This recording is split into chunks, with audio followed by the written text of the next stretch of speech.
a look at this. This is just to make you think for a moment. And viewer, not for a moment am I removing the media from my target of scrutiny here, including myself, including my own show, because this is something that involves us all. The real story today, nobody can argue, is the metro pillar death that has killed this young woman and her baby son. But the big story from Karnataka coming out is the Tipu Sultan politics over a book that the BJP has come out. That's the Neta narrative that's being done.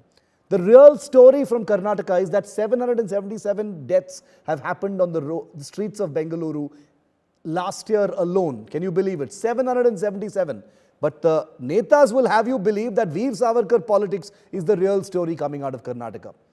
The real story is the lake encroachment and construction illegally that has taken place in Bengaluru. Everyone remembers the floods that took place in that city just a few weeks ago. But the Netas want you to believe that hijab on campus is the real dominant issue that affects the masses in the state. The real story, you and I can agree, viewer, is death by potholes. There have been a dozen deaths by pothole accidents in Bengaluru alone.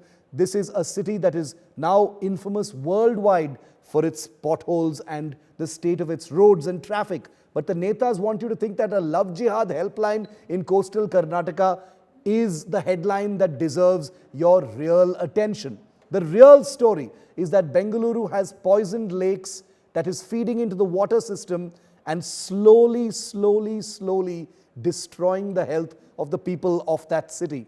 And yet Netas will have you believe that the tug of war over the Eidgah Maidan, whether Eid should be celebrated there, whether Ganesh Chaturthi should be celebrated there, those are the real issues. And the reason why I say this is a story that involves us all is because I'm fully aware, viewer, that many of the stories that I've just listed here for you are stories that I have covered here on 5 Live, which we've done here on India Today. But may I please also submit that we are the only channel that covers the civic issues of Karnataka.